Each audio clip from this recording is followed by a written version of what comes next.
बोधितां भगवता नारायणेन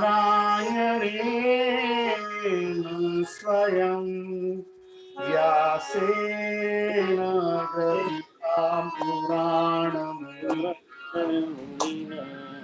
मध्ये महाभारतम्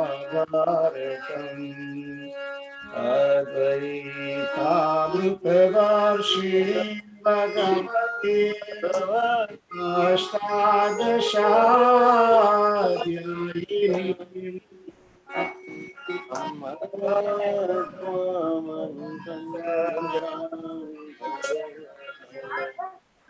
गीते भवद्वैष्णवी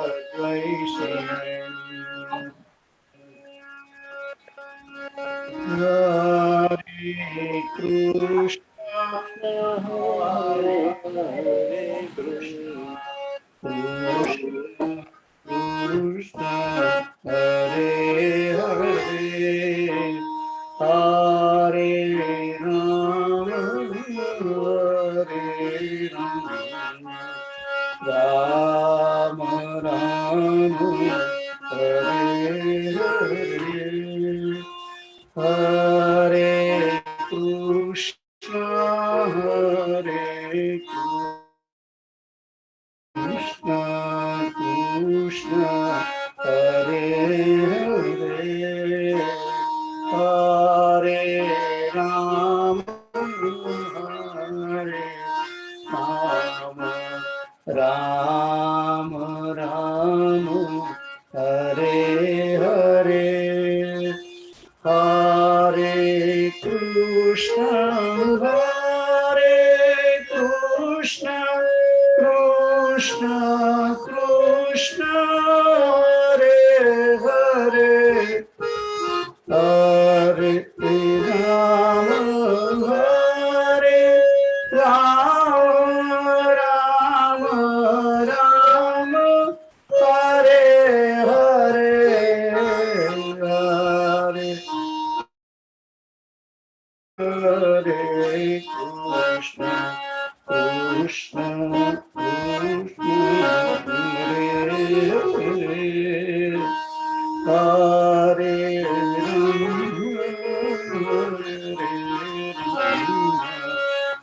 Rama, Rama, Hare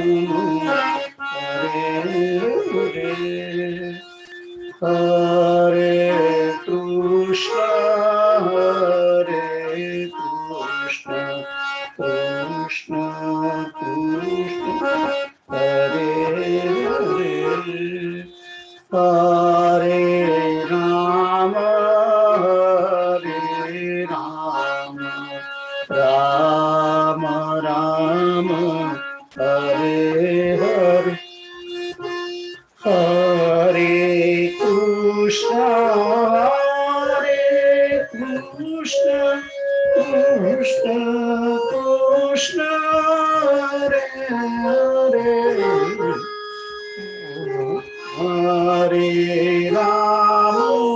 Rama, Hare Rama, Rama Rama, Hare Hare, Hare Krishna, Hare Krishna, Krishna Krishna, Hare Hare, Hare Rama, Hare Rama, Rama Rama, Hare Hare. नमोऽस्तुते व्यासविशालबुद्धे पुल्लारविन्दायतपत्रनेत्र येन त्वया भारततैलपूर्णं प्रज्वालितो ज्ञानमय प्रदीप नारायण नमः नरं चैव नरोत्तमं देवीं सरस्वतीं व्यास ततो जयमुदीरये वसुदेवं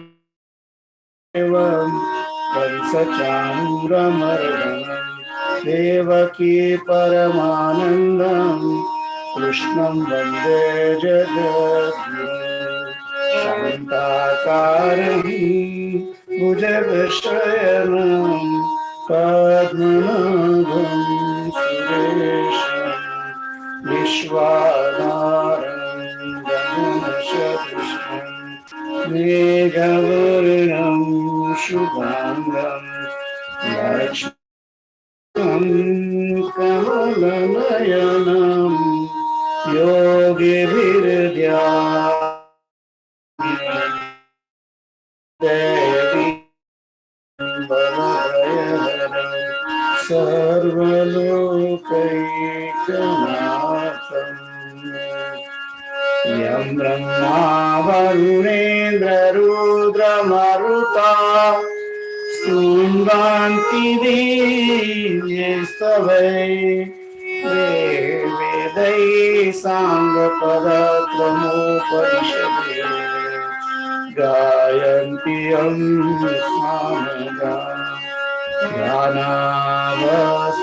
गानावसितगतेन मनसा पश्यन्ति यं योगिनो यशान्तं विमविदुसुरा सुरगणा देवाय तस्मै नमः देवाय तस्मै नमः देवाय तस्मै नमः। जय सिया राम। तो આપણે 7મો અધ્યાય ચાલતો હતો અને મારું એવું માનવું છે કે 21 કે 22-23 સુધી તો ગયા હતા મારું, રાઈટ? 23 કર્યો તો. હા 23 કર્યો તો, 24 બાકી. 23 તો આપણે I think, does anyone has question for last time? કોઈને ક્વેશ્ચન છે ગઈ વખતના સેશન માટે? Very good. તો આપણે તો ગઈ વખતે આપણે આમે આગળના શ્લોક થોડા સહેજ રિવાઇઝ કરી દઈએ. તો એમાં ગઈ વખતે આગળ જે વાત ચાલતી હતી કે આ ભક્તિ સત્રની શરૂઆત થઈ ગઈ છે 7મા અધ્યાયથી, અને ભક્તિ સત્રની અંદર ભગવાન પોતે એમના ભક્તો કેવી રીતે આસક્ત મન વડે થઈ અને ભજે એમને એવી ઈચ્છા ધરાવે છે, અને કેવી રીતે એમની સાથે જોડાય એના માટે ભગવાન પોતે કૃપા કરી અને પોતાનું રહસ્ય બહાર પાડે છે અને કહે છે કે આ જગત બે પ્રકારની ચેતના ઉત્પન્ન થયું છે એવી બધી વાત કરી હતી. પ્રકૃતિ અને અપરા પ્રકૃતિ. પરા પ્રકૃતિની અંદર 5 મહાભૂતો, પૃથ્વી, જળ, અગ્નિ, વાયુ, આકાશ, અને મન, બુદ્ધિ અને અહંકાર.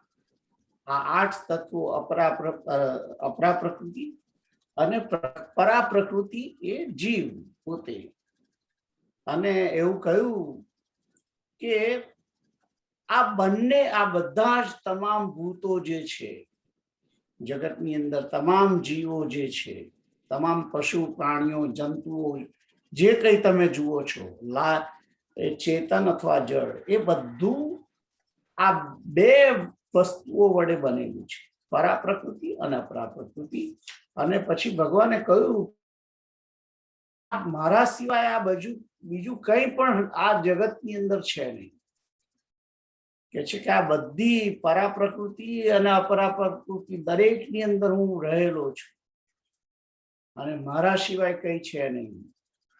અને ખાસ કહ્યું સૂત્રે મણિગણાય, કે જેવી રીતે દોરાની અંદર મણકા અને મણકાની અંદર દોરા પરોવાયેલા હોય છે, એવી રીતે હું આ જગતની અંદર રહેલો છું. અને એની સાથે સાથે ભગવાને પછી કહ્યું કે હું કઈ કઈ જગ્યાએ કેવી રીતે રહેલો છું. કે જળની અંદર રસ છું, અગ્નિની અંદર હું તેજ છું, વેદોની અંદર હું પ્રણવ છું, આકાશની અંદર શબ્દ છું, પૃથ્વીની અંદર ગંધ છું. આ રીતે તમામ જે કઈ વસ્તુઓ છે એ બધાની અંદર ભગવાન પરમાત્મા શ્રી કૃષ્ણ એ પોતે રહેલા છે.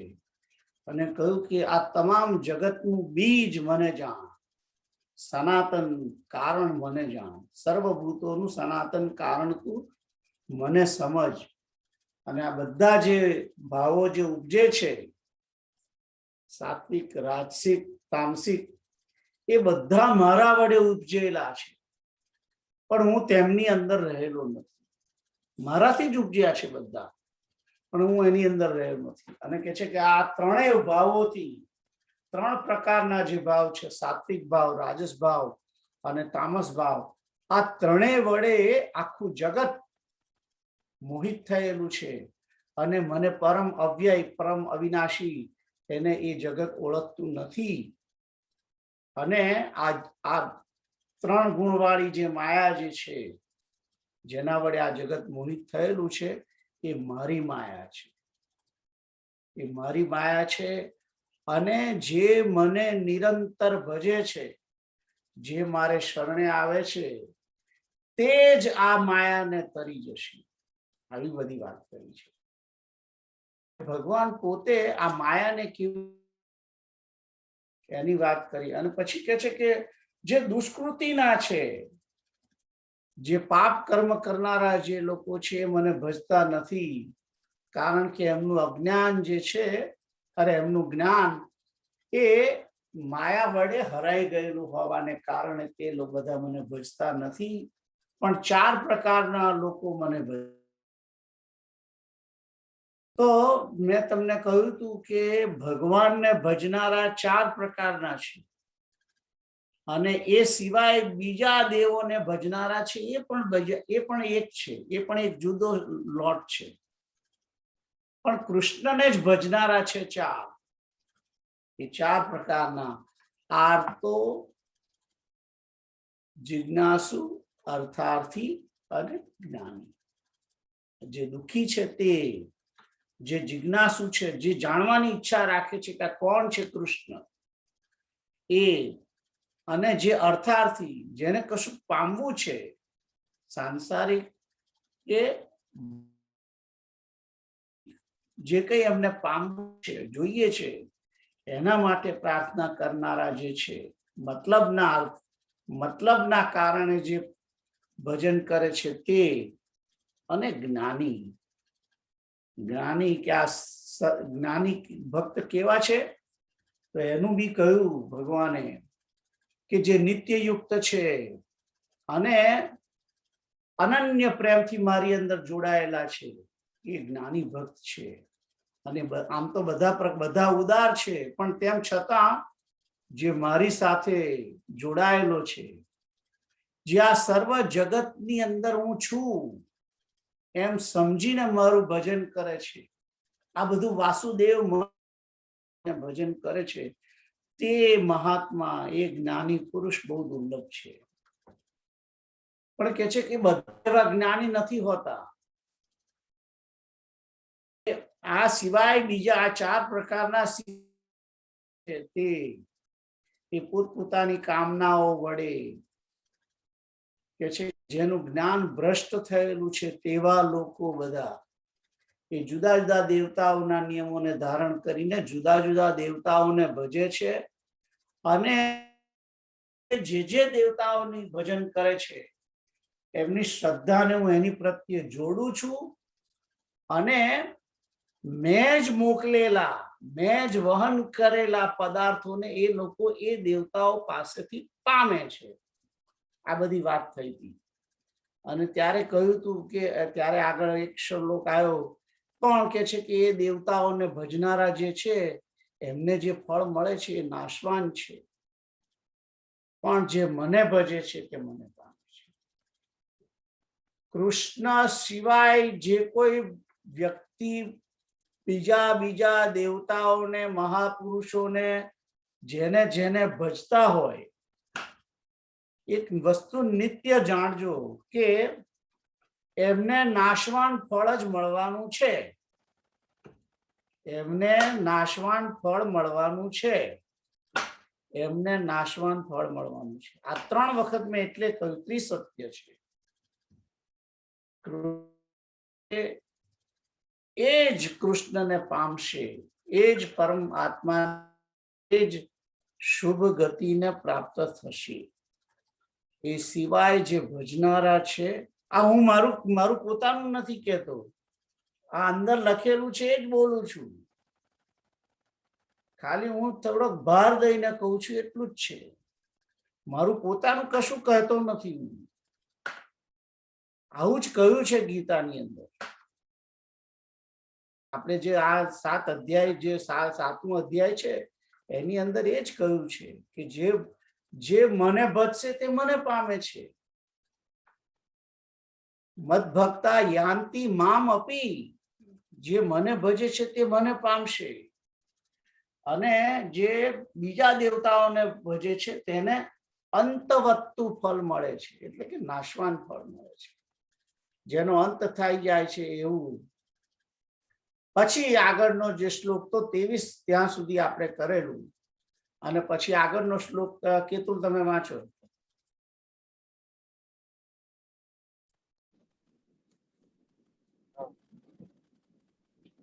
અવ્યક્તમ વ્યક્તિમ આપન્નમ મન્યતે મામ બુદ્ધયઃ પરમ ભાવમ અજાનંતમ મમ અવ્યયમ અનુત્તમમ. તો કે છે કે અવ્યક્તમ વ્યક્તિમાપન્નમ મન્યન્તે ધ્યય પરમ ભાવમ અજાનંતો મમાવ્યયમ અનુત્તમમ. મમાવ્યયમ અનુત્તમમ, આ વસ્તુ કહેલી છે. તો અહીં આગળ કે છે, તો સંધિ છૂટી, વ્યક્તમ વ્યક્તિમ આપન્નમ મન્યન્તે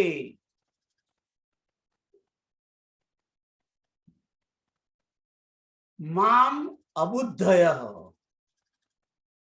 કે છે કે મામ અબુદ્ધય પરમ ભાવમ અજાનંતો મમ અવ્યયમ અનુત્તમમ.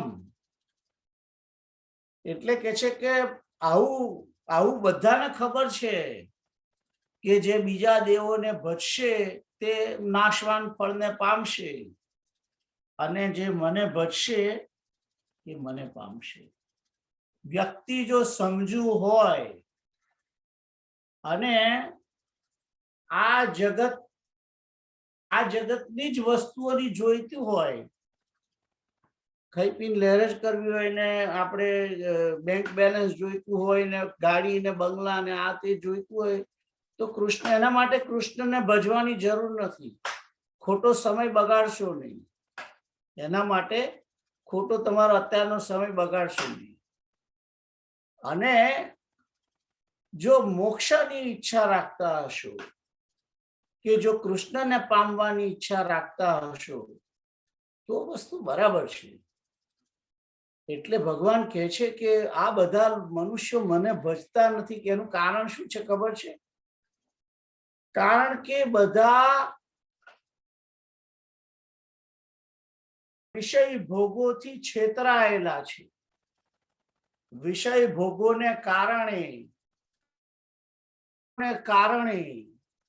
ચમત્કારના, બધા લોકો ચમત્કારો અત્યારે તો બહુ કરે છે, રાઈટ? ચમત્કારને કારણે એ અંજાઈ જાય છે, અને એમનું જ્ઞાન એના કારણે હરાઈ જાય છે. અપરત જ્ઞાન એવું કહ્યું છે, એનું જ્ઞાન હરાઈ જાય છે. કેમ? ચમત્કાર જુએ છે. કોઈ બીજાની વાત કે આમ મને તો આમ થયું, આ મેં કર્યું, સૂત્રા સાતમ કરી, મને આ થયું, મારે આ થયું. એટલે એમને તરત જોઈએ છે પરિણામ, તરત જ પરિણામ જોઈએ છે. ઇમિડિયેટ સોલ્યુશન, ઇમિડિયેટ ફળ છે. તમે આજે આંબો રોપો તો કાલે સવાર કેરી ના મળે, આજે આંબો રોપો તમે તો કાલે સવારે કેરી ના મળે, કેરી આવતા 5 વર્ષ, 5 વર્ષે આંબો પાકે, કદાચ વધારે પણ સમય લાગે કારણ કે અહીં તો સ્નો પડે એટલે ઠંડી પડે એમાં આંબાનો વિકાસ થાય નહીં. કહેવાનો મતલબ શું છે? એટલે કહેવત છે ઉતાવળે આંબા ના પાકે, રાઈટ? તો પણ જેને ઇમિડિયેટ નાશવાન ફળ જોઈએ છે એના માટે તો વાંધો નથી, એને કૃષ્ણને એ તો આ હું જાણી જોઈને બે ત્રણ વાર કહું છું તમને, જેથી તમે યાદ રાખો આ વસ્તુને કે આપણો સમય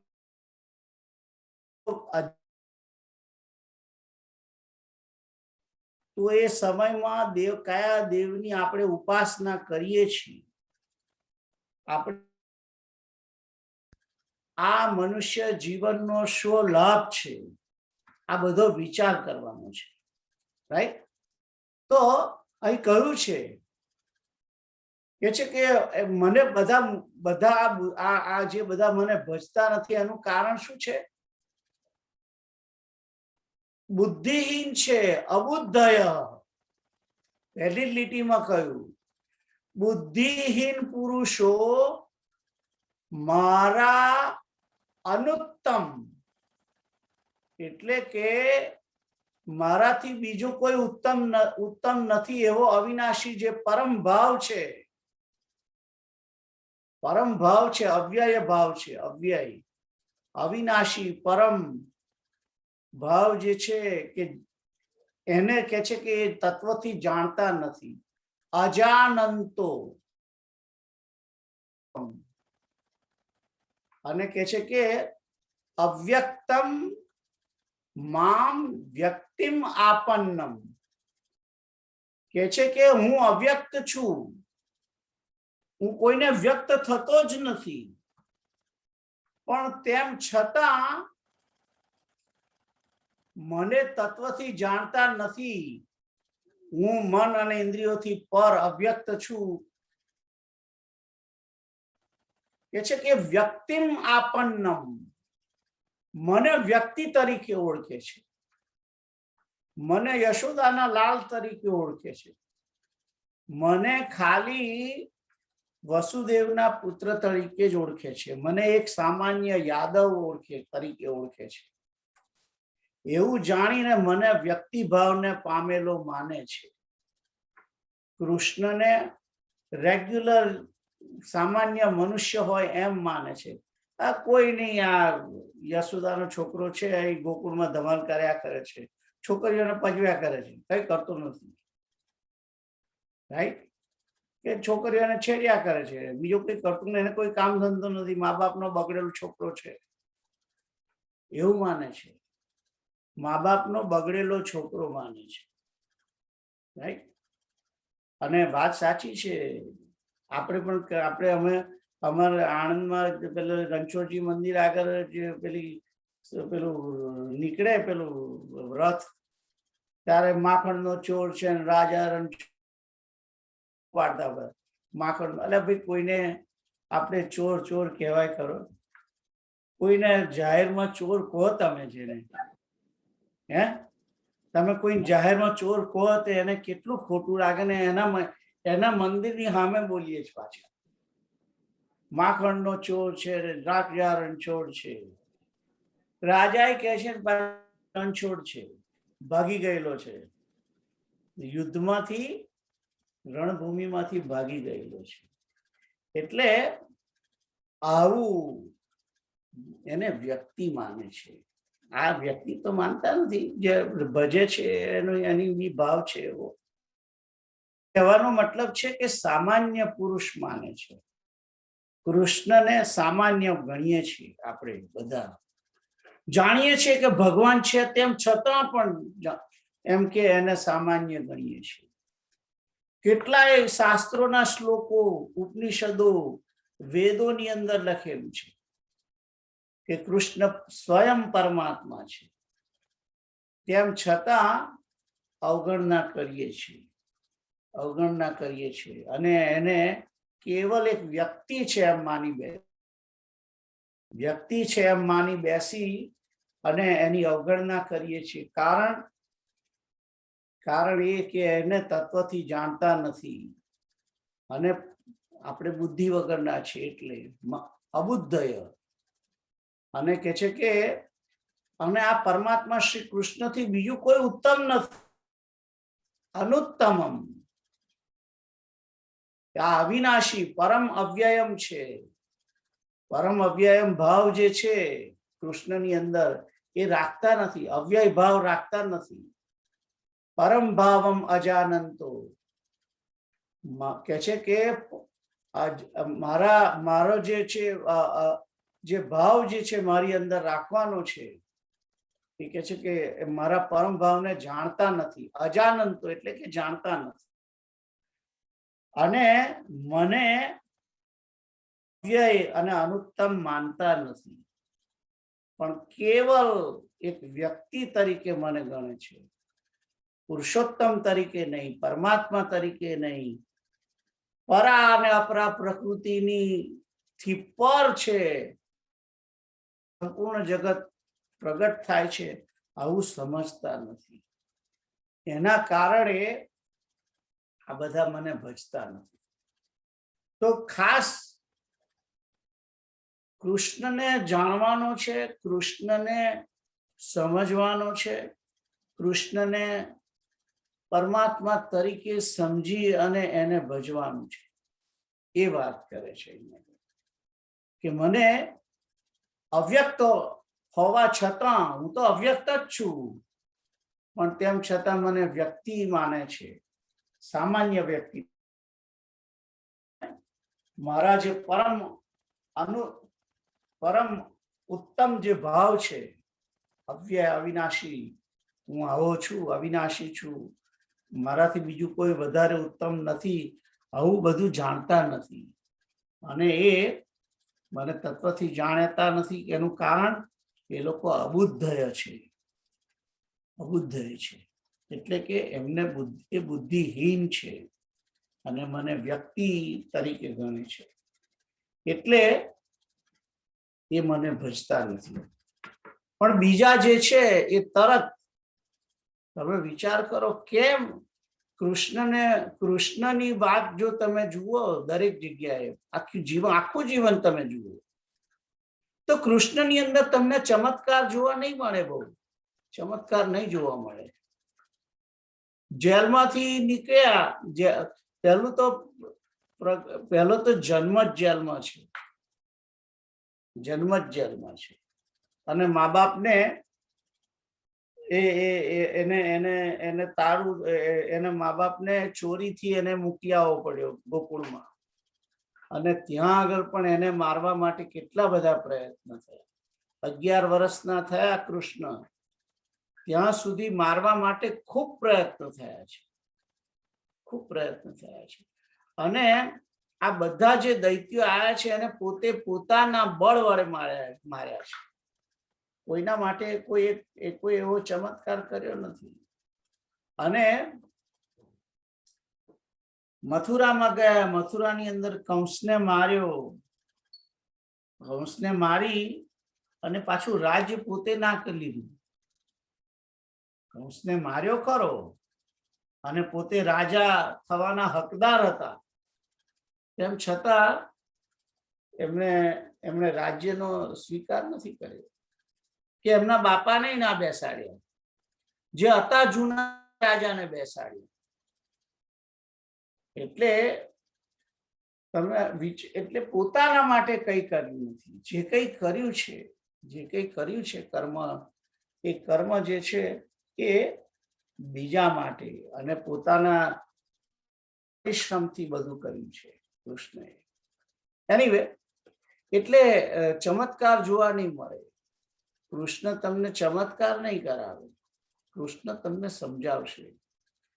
ચમત્કાર કરવો હોત તો મહાભારતના યુદ્ધની અંદર કરી શક્યા હોત, પણ તેમ છતાં પોતે પૈડું લઈ અને ભીષ્મને મારવા ગયા. રથનું પૈડું લઈ અને ભીષ્મને મારવા ગયા. બાકી ચક્ર છોડી શક્યા હોત, પણ ચક્ર છોડ્યું નહીં.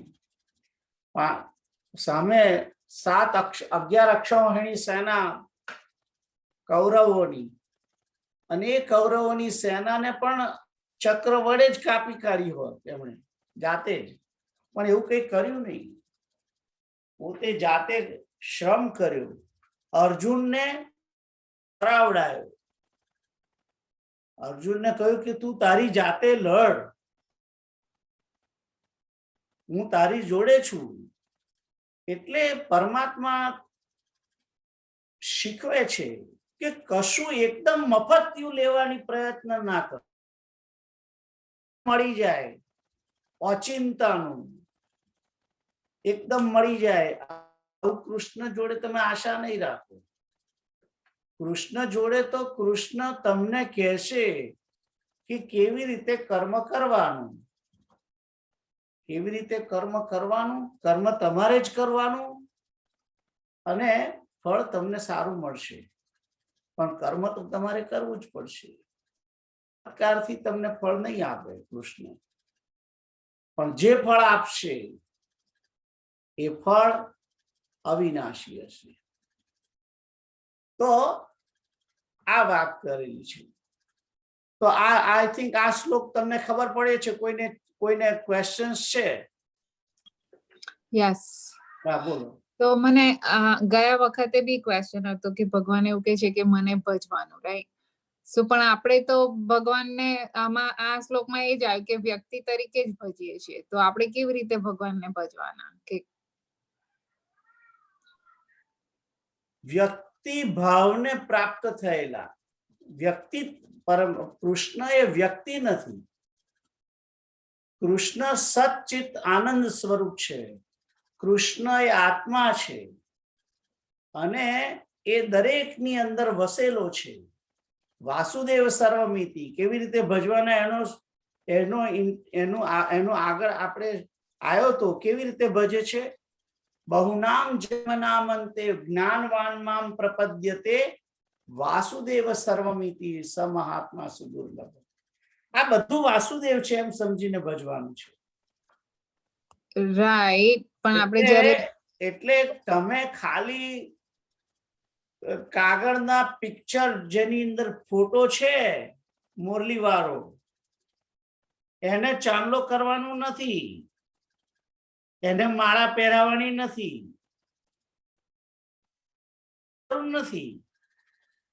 તમે તમારા છોકરાઓમાં, તમારા માતા પિતા, તમારા પતિમાં બધામાં કૃષ્ણનું દર્શન કરો અને એને કૃષ્ણ તરીકે માનો. અને પછી તમે સમય મળે તો તમે એમનું ભજન કરજો, કૃષ્ણ કૃષ્ણ કરજો. સર્વ વાસુદેવ સર્વમિતિ સ મહાત્મા સુદુર્લભ. આ બધું વાસુદેવ છે. જે કોઈ જીવ હલન ચલન કરે છે એ હલન ચલન કરી રહ્યો છે કારણ કે એની અંદર કૃષ્ણ છે. આ સમજવાનું છે અને આ રીતે એક્ટ કરવાનું છે. અને એ રીતે તમે કાગળને તો બધાય પગે લાગે, જળ મૂર્તિને બધાય પગે લાગે, એમાં કોઈ તમારો અહંકાર જવાનો નથી. માણસનો અહંકાર કેમ જાય છે? તમે આ કેતુલ સવારમાં ઉઠીને શિવને પગે લાગે કૃષ્ણ તરીકે, એ થઈ શકશે નથી? નહીં થઈ શકે. પણ તઈ પેલા ડેલરાંગના મંદિરમાં જઈને બે હાથ જોડશે,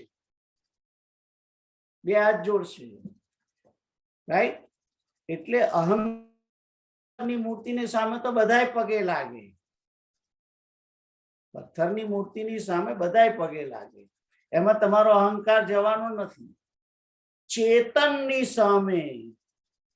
ચેતનની સામે તમે એને રિસ્પેક્ટ આપો, એને આદર આપો, કરો, રાઈટ? ભલે તમારો અહંકાર ગવાવાનો નથી, એનાથી તો પ્રેમ થશે, રાઈટ? જો કેતુલ રોજ સવારે ઉઠીને શિવને કૃષ્ણ એમ કે, રાઈટ, તો સામે શરૂઆતમાં 2-3 દિવસ શિવ તમને એમ કે એ કરશે, બરાબર છે, પણ એક ટાઈમ આવશે કે શિવને ખબર પડશે કે મારા ડેડ છે, મને પગે લાગે છે, સિરિયસ છે. સામેવાળાને બી એકદમ એકદમ તો કોઈ તમને એ ના થાય ને, એને વાર લાગે, પણ આ કરવું પડશે. સર્વની અંદર પરમાત્માનું દર્શન કરવું, ખાલી દર્શન જ નહીં કરવાનું, એની અંદર ખરેખર કૃષ્ણ છે અને મારા સ્વામી છે, મારા પ્રભુ છે, આ જગતના આધાર છે એમ સમજીને જો વ્યક્તિ કરે પ્રણામ, તો બધું થાય, વાંધો નથી. જુઓ, આપણું શરીર છે, એ શરીરને આ હાથ છે એ જાણી જોઈને આ પોતાના ગાલને હાથ પગે મારે ના મારે ને, કારણ એને ખબર છે કે આ હું જ છું, આ મારો જ ગાલ છે. એવી રીતે તમે તમામ આ જગતની તમામ વ્યક્તિઓની અંદર પોતાનું જ અંગ જુઓ, પોતાનું જ આત્માનું દર્શન કરો, અને એ આત્માનું દર્શન જ્યારે માણસ કરશે ત્યારે એ ખરેખર રીતે એ વ્યક્તિને અવ્યક્ત જે છે એને સમજશે. અવ્યક્તમ, કૃષ્ણ તો અવ્યક્ત જ છે, અવ્યક્ત જ છે, એ તમારી સામે વ્યક્ત નહીં થાય. એટલે કહ્યું અવ્યક્તમ, હું તો અવ્યક્ત છું એમ કે છે કૃષ્ણ, પણ મને વ્યક્તિ માને છે. વ્યક્તિ માને છે એટલે કે ખાલી પિક્ચરમાં જ, ખાલી મૂર્તિમાં એમ માને છે કે થઈ ગયા, અત્યારે છે, હવે અત્યારે વ્યક્ત નથી, અત્યારે નથી. એક કૃષ્ણ તરીકે હતા, વસુદેવનો છોકરો અને યશોદાનો લાલો, એક થઈ ગયો 5000 વર્ષ પૂર્વે એમ માનીએ છીએ આપણે, પણ એને એમ અત્યારે હયાત છે, અવિનાશી છે. મમ અવ્યયમ અનુત્તમમ, એ અવિનાશી છે, એ કઈ ગયા નથી, એ અહીં જ છે, પણ અવ્યક્ત છે એમ સમજીને જો માણસ ભજે તો વાંધો નહીં આવે.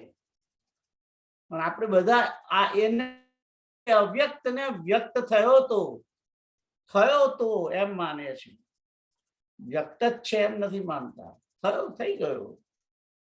કૃષ્ણ આયા હતા 5000 વર્ષ પહેલા, રાઈટ, વસુદેવના છોકરા તરીકે, વાસુદેવ તરીકે, અને એ અર્જુનને એમણે રથ હાંક્યો ને ગીતા કહી હતી, નાન તે બધું, એ બધી વાતો મોટી મોટી કરે, જાણે બધું જાણે છે, પણ એ અત્યારે પણ મોજૂદ છે. કારણ કે રાઈટ, કહ્યું ને કે અવ્યયમ, અવ્યય તત્વ છે. અનુત્તમમ, એનાથી બીજું કોઈ ઉત્તમ છે જ નહીં, એ જ પુરુષોત્તમ છે, એ જ શ્રેષ્ઠ છે એમ કે. અને એ અવ્યક્ત છે, એ અવ્યક્ત જ છે, અત્યારે કોઈને વ્યક્ત છે જ નહીં. ખરેખર તો આપણે સગુણ નિર્ગુણ જે કહીએ છીએ, હું રામને સગુણ સ્વરૂપ રામને ભજું કે કૃષ્ણને ભજું છું, એ એકચ્યુઅલી તો સગુણને ભજતા ખાલી નામ જ કહીએ છીએ, બાકી ખરેખર તો નિર્ગુણને જ ભજીએ છીએ બધા. કારણ એ સગુણ તમારી સમક્ષ અત્યારે છે નહીં, એટલે અવ્યક્ત છે, એટલે અવ્યક્ત છે. એટલે ખરેખર તો મનુષ્ય જે ઉપાસના કરે છે એ સગુણ સ્વરૂપની પણ અવ્યક્ત છે એની ઉપાસના કરે છે.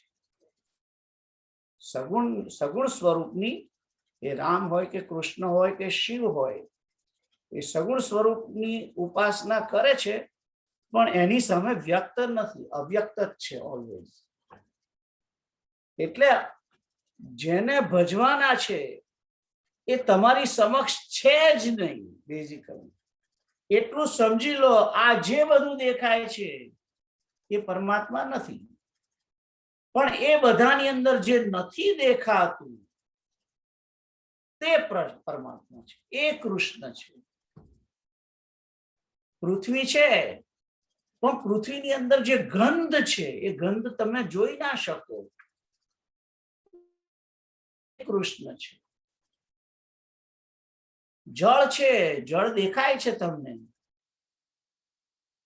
છે એ રસ કેવો હોય એ રસને તમે માણો ત્યારે ખબર પડે, પણ એ રસ તમને દેખાય નહીં. આપણને એમ લાગે કે હું રસ જોઉં છું, એવું એ તો જળ છે, જળ. પણ એની અંદર જે રસ તત્વ છે એને નહીં. આકાશની અંદર તેજ છે, અરે સોરી, સૂર્યની અંદર જે કિરણો છે, રાઈટ, એ પ્રકાશ શું છે? પ્રકાશ એ જ પરમાત્મા છે. સૂર્યને જોવાય છે, પણ સૂર્યની અંદર જે પ્રકાશ, એનું જે તેજ છે, એ તેજ તો તમારે એને અનુભવવું જ પડશે. એને તમે વ્યક્ત નહીં જોઈ શકો, એટલે અવ્યક્ત છે. કેતુલ દેખાય છે, પણ કેતુલનો આત્મા હું એની અંદર રહેલો આત્માને હું જોઈ નથી શકતો, એટલે એ આત્મા તો અવ્યક્ત જ છે. અને અહીં આગળ ઘણા, ઇવન તમે જુઓ આ ઝૂમની અંદર પણ, આ ઝૂમની અંદર સાંભળતા હોય છે, પાછા એમાં પણ અવ્યક્ત હોય છે ને અવ્યક્ત. એમાં વ્યક્ત નહીં થતા, બધા વ્યક્ત ક્યાં થાય છે? એ અવ્યક્ત જે છે, જે આપણે જોઈ શકતા નથી, એ બધાને કૃષ્ણ માનીને પ્રણામ કરવાનો તમને.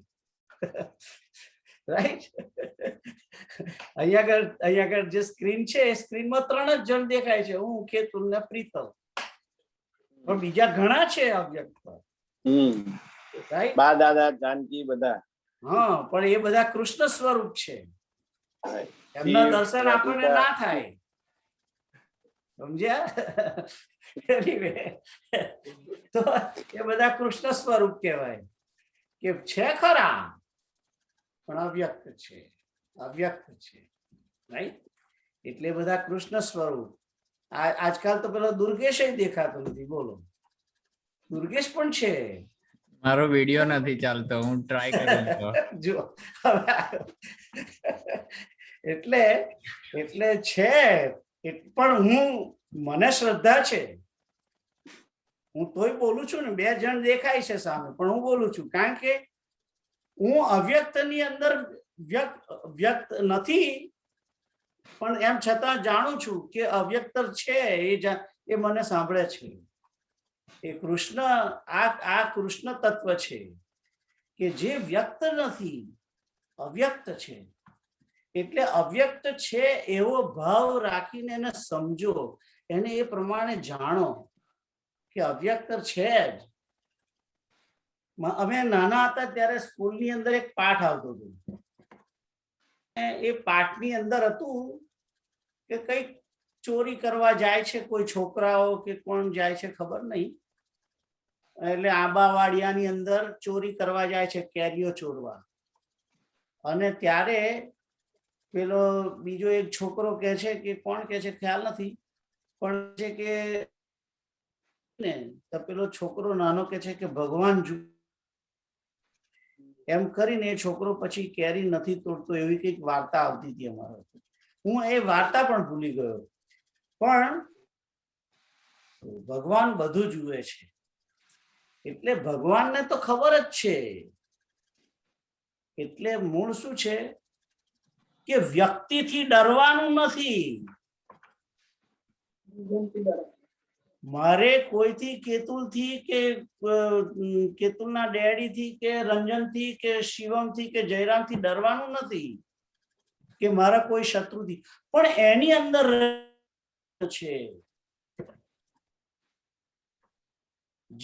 જે સામે દેખાય છે વ્યક્તિ, કેતુલ કે પ્રીતલ કે જે કોઈ, એ મને જોઈ લેશે, એના માટે ડરવાનું નથી. પણ જે કૃષ્ણ છે એ તો જાણે છે. હું રેગ્યુલર વ્યક્તિઓથી છુપાઈશ કોઈ વાત, પણ કૃષ્ણથી નહીં છુપાઈ શકું. સમજ્યા?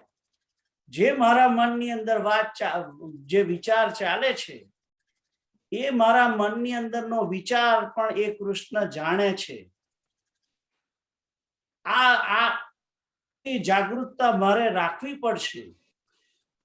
એ કૃષ્ણ સર્વત્ર છે, અવ્યક્ત છે પણ સર્વત્ર છે અને સદા છે. જ્યાં સુધી હું એને વિચારીશ નહીં, એને હું જાણીશ નહીં બરાબર, અને એ પ્રમાણે મારી જિંદગી અમલમાં નહીં મૂકું, ત્યાં સુધી હું ગમે તેટલી માળા જપું એનો કશો અર્થ નથી. પછી ગમે તેટલું ભજન કરું, બધાને લાગે કે ઓહો હરે કૃષ્ણની ધૂન તો બહુ લાંબી કર્યા કરે છે, પણ એનો કઈ અર્થ નથી. It's no use at all. No use at all. Krishna સર્વની અંદર રહેલો છે. વાસુદેવ સર્વમિતિ. આ બધું વાસુદેવમય છે. એટલે ઘડીએ 100 વાતની એક વાત માણસ આટલું સમજી લે કે પરમાત્મા સર્વત્ર છે, સર્વદા છે. સમજીને આટલું જાણી અને પોતે એનાથી ડરે તો એ આખું જિંદગી ગમે તેટલું કામ કરે, ગમે તે કરે, એનું ભજન જ છે. વ્યક્તિ જ્યારે કૃષ્ણને સર્વદા છે અને સર્વત્ર છે આ સમજીને પોતાનું કરે છે ત્યારે એ ભજન જ કરે છે, બીજું કશું કરતો નથી. એને પછી હરે કૃષ્ણની માળા જપવાની જરૂર નથી. શ્રી કૃષ્ણ શરણમ મમ્મનો જપ કરવાની જરૂર નથી. અધરમ મધરમ નું ભજન ગાવાની જરૂર નથી. કશું કરવાની જરૂર નથી. જે દેખાતો નથી તે છે અને તે સર્વત્ર છે. આ પ્રમાણેનો અભ્યાસ કરવો પડશે માણસે. આ અભ્યાસ જ્યાં સુધી નહીં થાય ત્યાં સુધી ગમે તેટલી માળા જપો એનો કોઈ અર્થ નહીં. કારણ કે જે પ્લાસ્ટિકના છબીની અંદર કૃષ્ણ બેઠો છે એની સામે મોહનથાળ ધરાવો, 56 ભોગનો એ કરવો, સમયો કરવો, આ બધું કરવું સહેલું છે. પણ કેતુલની અંદર, દુર્ગેશની અંદર, પ્રીતલની અંદર કૃષ્ણને જાણવો, એને અંદર છે, એની અંદર બેઠેલો છે અને એની અંદર બેઠેલો છે એનાથી બીવાનું છે. એનાથી માણસ નહીં બીવે તો પછી એ તમે ગમે તેટલા દાન કરો, યજ્ઞ કરો, જપ કરો, કશું બધું વ્યર્થ, જીરો છે. તો તમારો પ્રશ્ન હતો કે કેવી રીતે ભજવાના. આ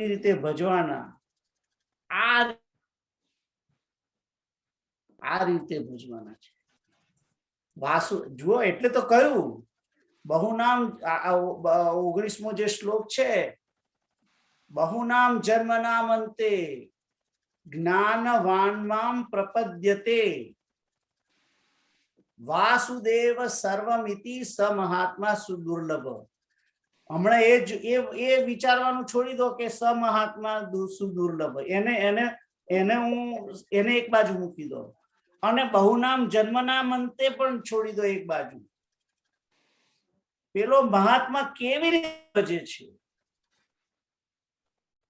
એ વિધિ છે. અહીંયા આગળ જે છે સુદુર્લભ છે એ વસ્તુ મારે અહીંયા આગળ અત્યારે કહેવી નથી, કે મારે એ પણ કહેવું નથી કે બહુ જન્મના અંતે આવો બને છે. મારે તમને એ કહેવું છે કે જ્ઞાનવાન બનીને વાસુદેવ સર્વમ ઇતિ, આ બધું વાસુદેવ છે એમ જાણીને જે મને ભજે છે એ ઇમ્પોર્ટન્ટ છે. ભજવાની રીત જ આ છે ખરેખર. વાસુદેવ સર્વમિતિ જ્ઞાનવાનમાં પ્રપદ્યતે. એટલે શરણાગતિ અને ભજન કરવું આ બધું બરાબર છે, પણ વાસુદેવ સર્વમિતિ સમજીને કરવાનું છે. તો આ ભજનની રીત છે. વાસુદેવ સર્વમિતિ પ્રપદ્યતે, વાસુદેવ સર્વમિતિ પ્રપદ્યતે. એટલે એકચ્યુઅલી તો શું કહી દીધું ખબર છે? જ્ઞાની મને ભજે છે. કેવી રીતે? વાસુદેવ સર્વમિતિ જાણીને. એવો જ અર્થ કરવાનો છે આમાં. આ બધું વાસુદેવમય છે અને આ બધું વાસુદેવ જ છે એમ સમજીને જ ભજવાનું છે. એ રીતે જ ભજન કરો, એ જ ભજન કરવાનું છે કે આ બધાની અંદર વાસુદેવ છે, આ બધામાં વાસુદેવ છે, આ બધામાં વાસુદેવ છે. આવું માણસ જાણશે, સમજશે, ત્યારે એ વ્યક્તિ કોઈની જોડે રાગ દ્વેષ નહીં કરી શકે. એ માણસ કોઈની ઈર્ષા નહીં કરી શકે. એ માણસ કોઈના માટે અપ્રામાણિક નહીં બને. કારણ કે જે વાસુદેવ સર્વમિતિ જાણે છે એ અપ્રામાણિક બની શકે જ નહીં. એ ક્યારેય જુઠ્ઠું નહીં બોલે. રાઈટ? એ ક્યારે એ જેવું હશે એવું કહી દેશે, નિર્દોષ. આખું એનું જીવન જે છે એ નિર્દોષ, ઓપન બુક હોય એની.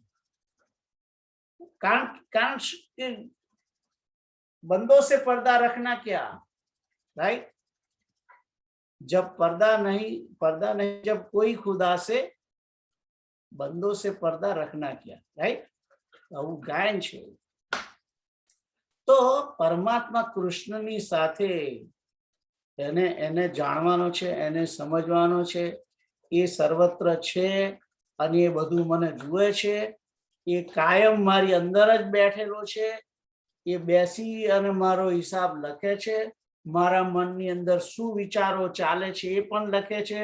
હું શું વિચારું છું, કેવા નિર્ણયો કરું છું, શા માટે આ નિર્ણય કરું છું, એ બધી એક રજની વાત એને ખબર છે. વ્યક્તિને તમે છેતરી શકશો, કૃષ્ણને નહીં છેતરાય. કૃષ્ણને છેતરવો ઈઝી નથી, કારણ કે એને બધી ખબર છે. 2 કિલોનું મગજનું બોક્સ લઈ અને આટલો મૂઠો ભરીને તુલસી નાખીને ડાકોરમાં આમ ધરું, રાઈટ? એ પેલા સામેવાળાને ખબર નથી. એ ગાંડો છે. તમારે 1 કિલો મોહનથાળ કે મગજ લઈને જાઓ ને એનાથી એ રીઝાઈ જશે. એને રીઝવવાનો એવી રીતે રીઝવવાનો છે જ નહીં. એને પેલો રસ્તામાં અમારે મંગો જ યાદ આયા કરે છે. ગોસાઈ ફરિયાનો મંગો જે છે એ જ મને યાદ આયા કરે છે. એ મંગાની અંદર કૃષ્ણને ના જોયો મેં. એ મંગો બિચારો એટલો ઘરડો, અને એ તમે કેતું તમારા ઘરની સામે જ ટોયલેટ હતું પેલા એમનું ચતુ કાકાનું. એ ટોયલેટ કાઢીને સાફ કરતો રોજ. સવારે આવે, બપોરે મોટા ડબ્બા લઈને. એ મંગાની અંદર કૃષ્ણને ના જોયો મેં. તો મને મંગો યાદ આયા કરે છે કાયમ. તો એ મંગળિયો હતો. એને વ્યક્તિ માનતા હતા કે મંગો છે. પણ એની અંદર જ કૃષ્ણ હતો. એ ચૂકી ગયા. જેમ 5000 વર્ષ પહેલા આવેલા કૃષ્ણને તે સમયના લોકો ના ઓળખી શક્યા, એવી જ રીતે આ સર્વત્ર આપણી આજુબાજુ જે બધા ભેગા થયા છે એ કૃષ્ણ જ છે ભઈલા. એને કૃષ્ણ જાણો એટલે તમારે ભગવાન કઈ તમારી સમક્ષ આવી એ મંગો તરીકે જ આવીને ઉભો રહેશે. અને મંગામાં જ કૃષ્ણને દર્શન કરવું પડશે આપણે. એની અંદર કૃષ્ણ જોશો તો જ એ ખરેખર તમને દેખાશે. તો એ તમે વિચાર કરો કે સારું એને કેટલું બધું મેલું ઉપાડવાનું અને કેટલું બધું ગંધાય તેમ છતાં એ બધું કરે, રાઈટ? તો એ વાત ચાલતી હતી આપણે કે વાસુદેવ સર્વમિત, તો કેવી રીતે ભજવાનો આ વાત મેન હતી. તો જ્ઞાની જે છે એ કેવી રીતે ભજે છે? આ સર્વ વાસુદેવમય છે, પરમાત્મા સર્વત્ર છે, સર્વદા છે, આ જાણીને ભજવાનું છે. તો આ જ મેન મુખ્ય. તો તમારા પ્રશ્નનો જવાબ આઈ હોપ કે યુ ગાટ ઇટ, રાઈટ? યસ. તો આગળ જોઈએ. આગળનો શ્લોક 25મો. પ્રીતલ તમે વાંચો. નાહમ પ્રકાશઃ સર્વસ્ય યોગમાયા સમાવૃતઃ મૂઢોऽયં નાભિજાનાતિ લોકો માં જં વ્યયમ અવ્યયમ. વ્યયમ. નાહમ પ્રકાશઃ સર્વસ્ય યોગમાયા સમાવૃતઃ મૂઢોऽયં નાભિજાનાતિ વ્યયમ. તો એ સંધિ છૂટી પાડવાની છે. એ ન અહમ પ્રકાશઃ, એટલે કે હું બધાને દેખાતો નથી. પ્રકાશ બધાના માટે પ્રકાશમાં પ્રત્યક્ષ દેખાતો નથી એમ કહેવા માંગે છે. ખ્યાલ આવ્યો? ન અહમ પ્રકાશઃ એટલે કે હું બધાને પ્રત્યક્ષ દેખાતો નથી. આ ચોખ્ખી વાત પોતે પોતાની જાતે જ કે છે, રાઈટ?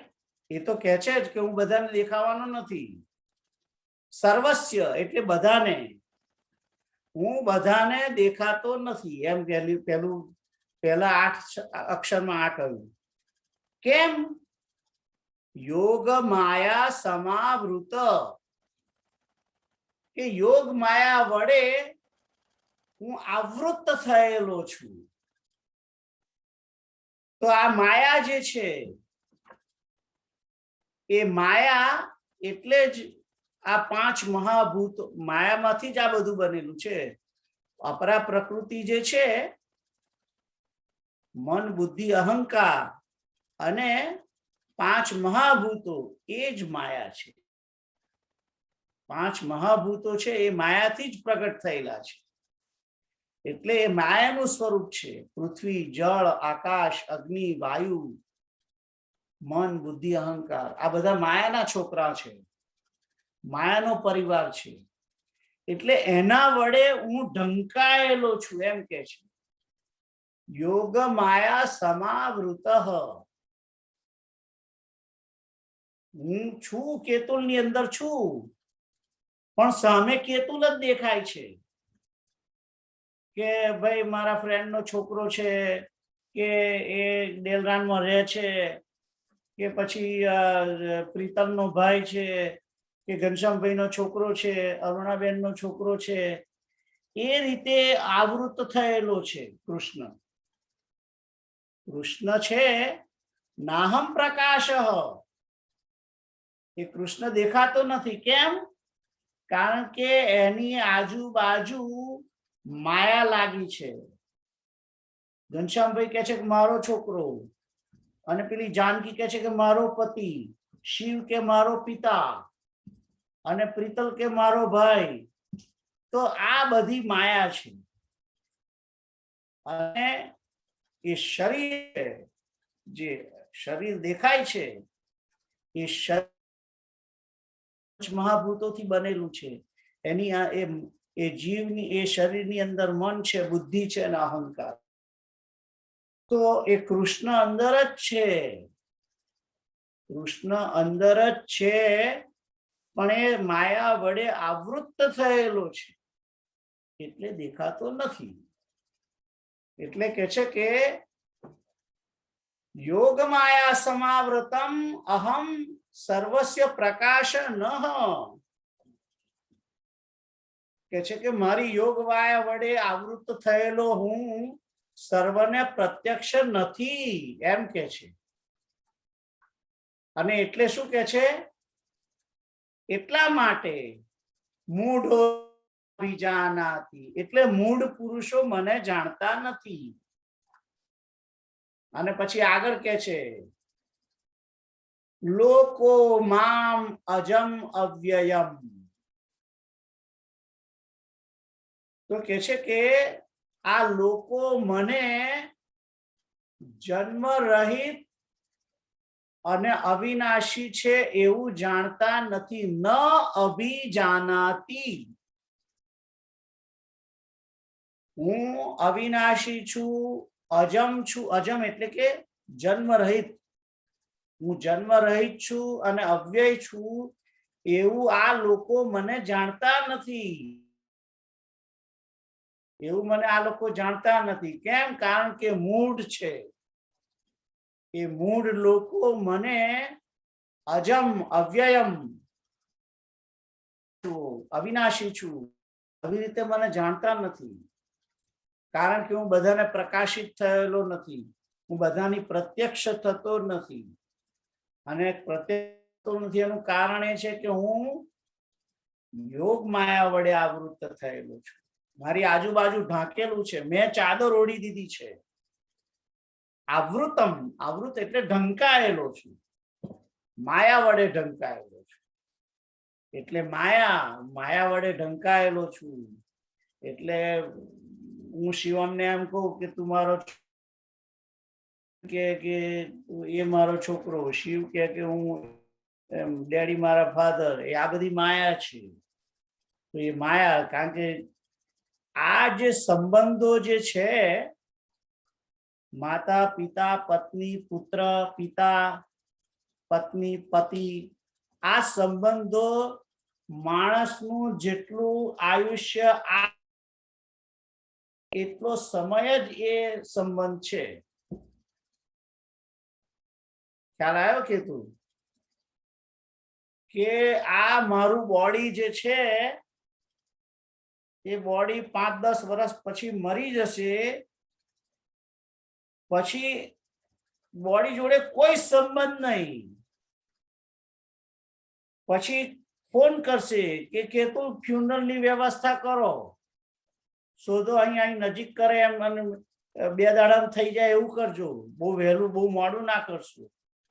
ના મળે થોડું દૂર જવું પડે એનો વાંધો નહીં. ક્રિમિશનની સાઇટ જલ્દી ઝડપી મળે એવું કરજો. એટલે આ સંબંધ પૂરો થઈ ગયો છે સાહેબ. બોડી, આ શરીર છે ત્યાં સુધી જ સંબંધ છે. એક વસ્તુ યાદ રાખો કે આ શરીર છે ત્યાં સુધી જ સંબંધ છે, અને પછી કોઈ સંબંધ નથી. અને માણસના તમામ પ્રકારના સંબંધોને કાયમ સંબંધ કેવલ અને કેવલ કૃષ્ણ સાથે છે. માણસના કોઈ પણ જીવ જંતુના, કોઈ પણ જીવના બધા જ પ્રકારના સંબંધો, એટલે બાપે ખરો ને એનો છોકરોય ખરો, અને એનો મિત્રય ખરો ને સુહૃદય ખરો. કૃષ્ણ જ, બધું જ કૃષ્ણ. માય કૃષ્ણ, પિતાય કૃષ્ણ, પત્ની કૃષ્ણ, અને ભાઈ પણ કૃષ્ણ, અને મિત્ર પણ કૃષ્ણ, અને સુહૃદ પણ કૃષ્ણ. બધું જ કૃષ્ણ. જીવના તમામ સંબંધો માલિક પણ કૃષ્ણ. જીવના તમામ સંબંધો કાયમી કૃષ્ણ સાથે જ છે. તમામ સંબંધ, એક પણ સંબંધ નથી એવું નહીં. આપણે તો વ્યક્તિની જોડે એક જ ટાઈપનો સંબંધ હોય કે રંજન તો કે મારી પત્ની, એમ એક જ સંબંધ, બધા સંબંધ નહીં. રાઈટ? અને આ એક સંબંધ છે એ પણ કાયમી નથી. પાછો એ પણ કાયમી નથી. એટલે તમામ,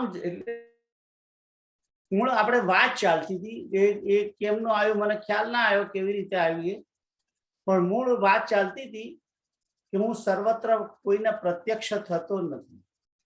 હું ક્યારેય પ્રત્યક્ષ નથી. અવ્યક્ત છું. અવ્યક્ત છું પણ અજન્મા છું. મારે કઈ જન્મ લેવાની જરૂર નથી અને અવિનાશી છું. તો આ કૃષ્ણ છે. આ બધું જાણવાનું છે ને આ રીતે જાણીને પછી ભજો. પછી તમારે મારા કરવાની જરૂર નથી. તમે સવારમાં યાદ કરીને કહો કે તમે મારી અંદર બેઠા છો અને તમે જાનકીની અંદર બેઠા છો અને તમે શિવની અંદર બેઠા છો. આવું વિચારીને તમે પ્રણામ કરી લો ત્રણેયને. તમારી પૂજા થઈ ગઈ, પતી ગઈ. બહુ બીજું કશું કરવાની જરૂર નથી. ફૂલ તોડવા જવાની જરૂર નથી. ચાંદલો કરવા માટે હાથ બગાડવાની જરૂર નથી. એ અંદર ગરદન નમાઈ દીધી ને પ્રણામ કરી લીધા, અંદર થઈ ગયું. પૂજા છે આ કૃષ્ણની સાચી પૂજા છે. તો નાહમ પ્રકાશ સર્વસ્ય, હું બધાને પ્રત્યક્ષ થતો નથી. કેમ? યોગ માયા સમાવૃત. હું યોગ માયા વડે આવૃત થયેલો છું એટલે. અને એના કારણે મૂઢ લોકો જે છે, મૂઢ એટલે અજ્ઞાની, એ લોકો મને જાણતા જાનાતી, અભિજાનાતી એટલે સારી રીતે જાણતા નથી એમ કહેવાય છે. ન અભિજાનાતી, અભિજાનાતી એટલે કે સરસ રીતે જાણતા ના હોય એવી વાત કરી છે. ન અભિજાનાતી અને કે છે કે લોકો એટલે કે આ લોકની અંદર અથવા તો મનુષ્ય એ કે છે કે મને અજન્મા અને અવિનાશી એવી રીતે જાણતા નથી. આ વસ્તુ કહેલી છે. તો એને માટે આ વસ્તુ કહી એમણે 25મા શ્લોકની અંદર. તો આની અંદર કોઈને ક્વેશ્ચન ખરો? સિમ્પલ છે ને, એટલું બધું બહુ અઘરું નથી. આ ગીતાના શ્લોક એટલા બધા અઘરા નથી. 26મો શ્લોક દુર્ગેશભાઈ વાંચો તમે. વેદ અહમ સમતીતાની વર્તમાનાની ચ અર્જુન ભવિષ્યાણી ચ ભૂતાની મામ તુ વેદ ન કશ્ચન. તો કે છે વેદાહમ સમતીતાની વર્તમાનાની ચ અર્જુન ભવિષ્યાણી વેદ ન કશ્ચન. અહીંયા આગળ એમ કે છે કે હે અર્જુન, સમતીતાની એટલે અત્યાર, સમતિ એટલે પૂર્વ પહેલાના જે થઈ ગયેલા છે, અતીતની અંદર, અતીતની અંદર થયેલા જે છે એને સમતીતાની. અતીત એટલે કે પૂર્વ પહેલાના અને વર્તમાન અંદર થયેલા લોકો. રાઈટ?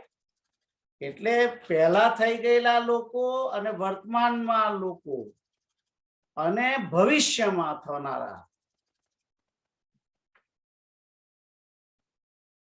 સમતીતાની એટલે કે અતીતમાં થઈ ગયા છે તે બધા, વર્તમાનમાં જે છે તે બધા અને ભવિષ્યમાં જે થનારા છે તે, એ બધાને હું જાણું છું.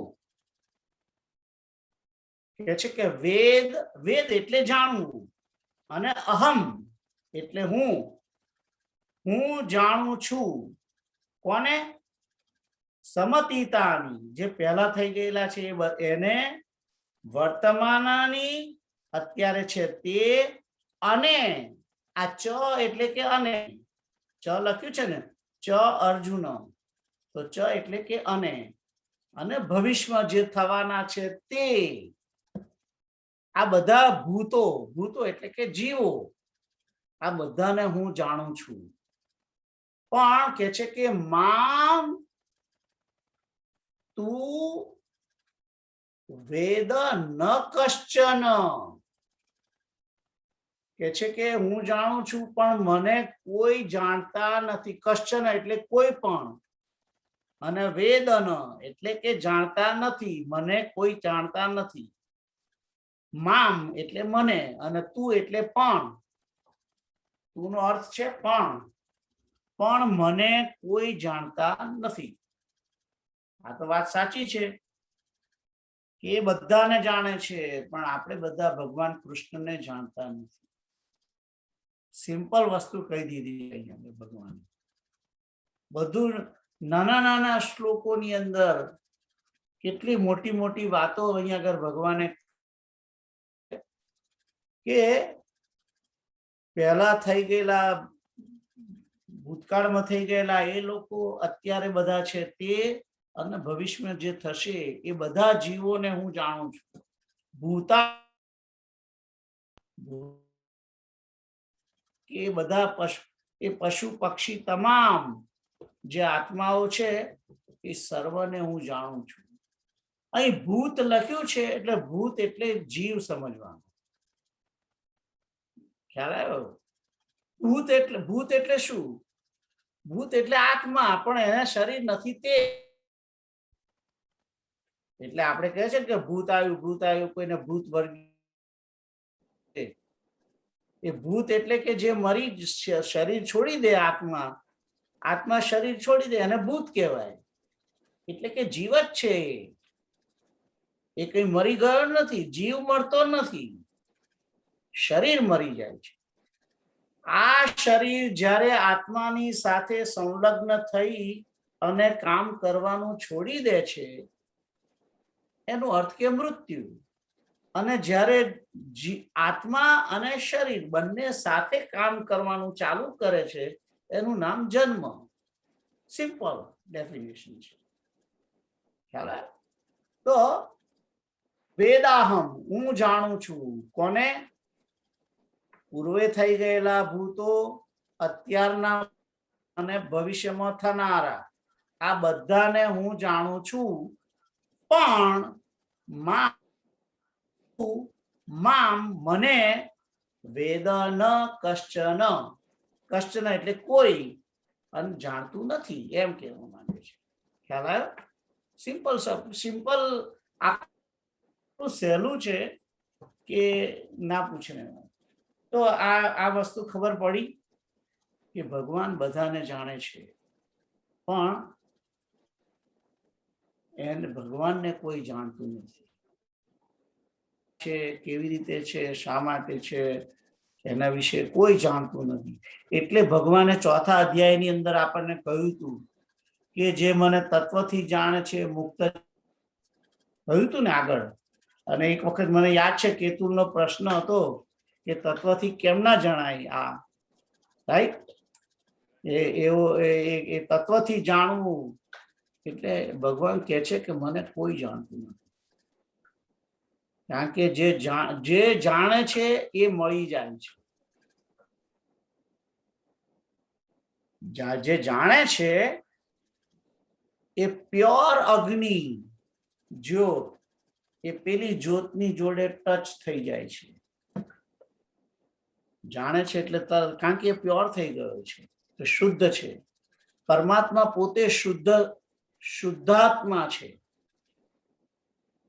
જેની અંદર કોઈ પ્રકારના વિકાર નથી, કોઈ દોષ નથી. એ શુદ્ધ આત્મા. જ્યારે એ શુદ્ધ, એ પરમાત્મા શુદ્ધ, એટલે જ્યારે આપણો આત્મા શુદ્ધ થાય છે, આત્મા એની અંદર મળી જાય છે. અને આત્મા ક્યારે શુદ્ધ થાય? કે જ્યારે અંતઃકરણ શુદ્ધ થાય પછી આત્મા શુદ્ધ થાય. અંતઃકરણની શુદ્ધિ, આ વસ્તુ ઇમ્પોર્ટન્ટ. અંતઃકરણની શુદ્ધિ થાય તો એ વ્યક્તિ જે છે એ શુદ્ધ થાય છે. તો મૂળ અત્યારે વાત ચાલતી હતી કે મને કોઈ જાણતું નથી, પણ હું બધાને જાણું છું. હું બધા, એટલે એ આપણને જાણે છે. કેમ જાણે છે? કે તું કેમ જાણે છે એ બધાને? ભગવાન છે એટલે. હે? ભગવાન છે એટલે. એટલે નહીં, બીજું કઈક હતું. જ કહી દીધું છે એના વિશે. કેમ જાણે?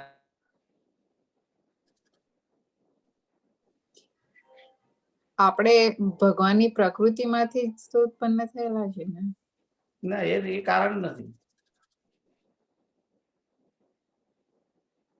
મેં તમને બધાને કહ્યું કે અંદર રહેલો છે અને નોટ લે છે, આજે જ કહ્યું હતું મેં. આજે જ કહ્યું હતું ને કે નોંધ કરે છે બધાની, તમામ જીવોની અંદર રહેલો છે, બધાની અંદર રહેલો, અંદર બેઠો છે, એ અંદર જ બેઠો છે.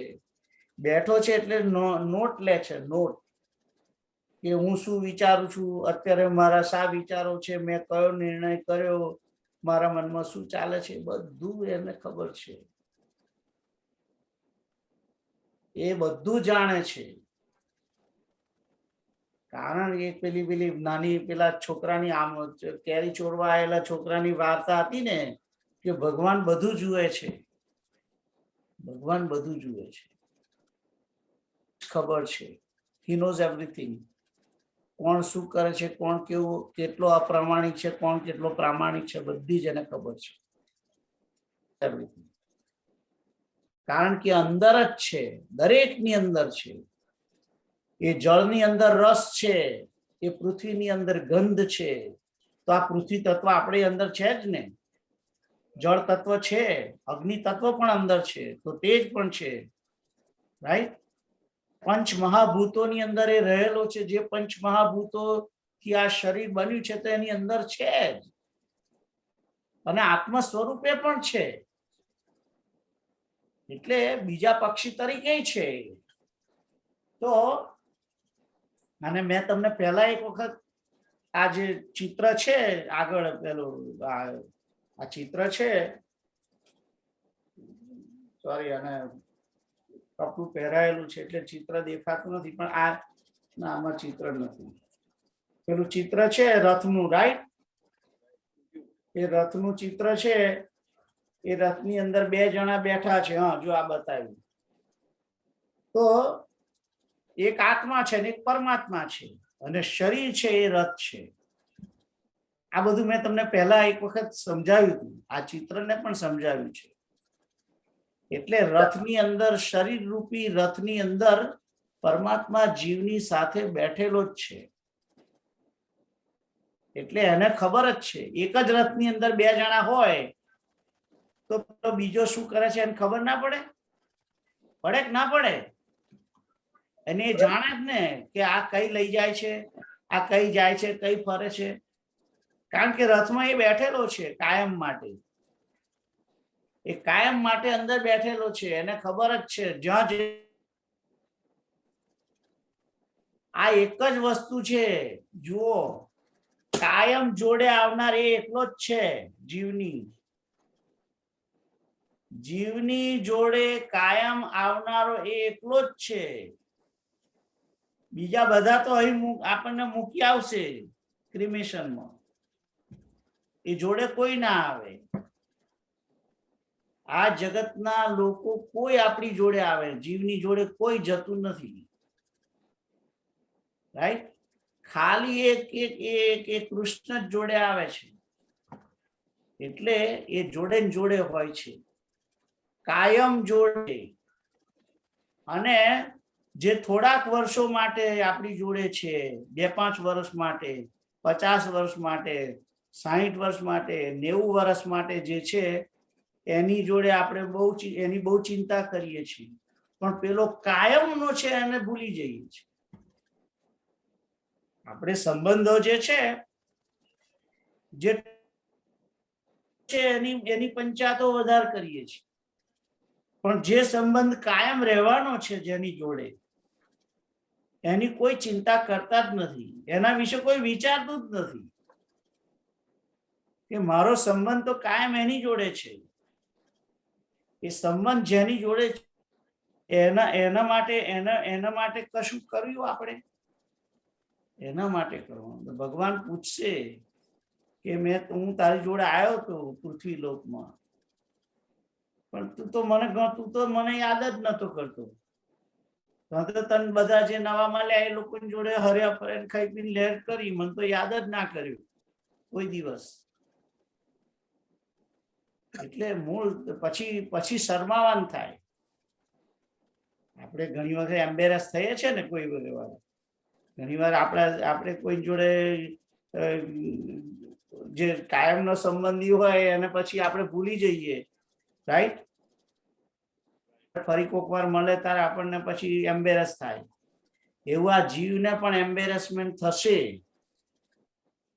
આ શરીર છોડીને પેલો જોડે જ્યારે આવશે જોડે ત્યારે એમ્બેરેસમેન્ટ થશે કે આ મારી જોડે કાયમ હતો, એની મેં ધ્યાન ના રાખ્યું અને હું બીજા બધાની પંચાયતો કર્યા કરતો હતો આખી જિંદગી, અને આજે કાયમ મારી પાસે સાથે રહ્યો છે. તો પરમાત્મા શ્રી કૃષ્ણ એ સર્વદા અને સર્વત્ર બધાની જોડે છે. આ જ મુખ્ય વસ્તુ જાણવાની છે. તો સમય થઈ ગયો છે 9:23 થઈ છે, એટલે આગળ આપણે જતા નથી, અહીં આગળ રહેવા દઈએ. કારણ કે આગળ પછી પાછું બીજું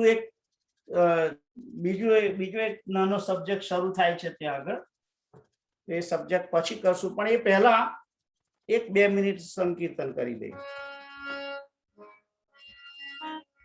હરે કૃષ્ણ હરે કૃષ્ણ કૃષ્ણ કૃષ્ણ હરે હરે હરે રામ હરે રામ રામ રામ હરે હરે હરે કૃષ્ણ કૃષ્ણ કૃષ્ણ હરે હરે હરે રામ રામ રામ હરે હરે હરે કૃષ્ણ કૃષ્ણ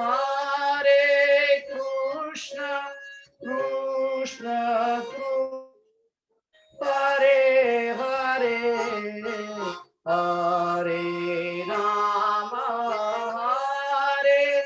રામ રામ હરે હરે હરે કૃષ્ણ કૃષ્ણ હરે હરે હરે રામ રામ રામ હરે હરે હરે કૃષ્ણ કૃષ્ણ કૃષ્ણ હરે હરે હરે રામ રામ રામ હરે હરે. ઓમ પૂર્ણમદ પૂર્ણમિદં પૂર્ણાત પૂર્ણમુદચ્યતે પૂર્ણસ્ય પૂર્ણમાદાય વશિષ્યતે.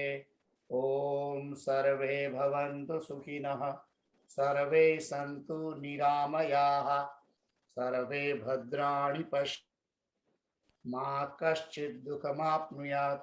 ઓમ તત્સત ઓમ તત્સત ઓમ તત્સત. જય શ્રી રામ. જય સિયારામ. જય શ્રી રામ. તો કાલે અમે સવારે 7 વાગે યજ્ઞ શરૂ કરવાના છીએ. whoever wants to join, તમને યાદ આપું. હા. સીતારામ. જય શ્રી રામ. જય સિયારામ.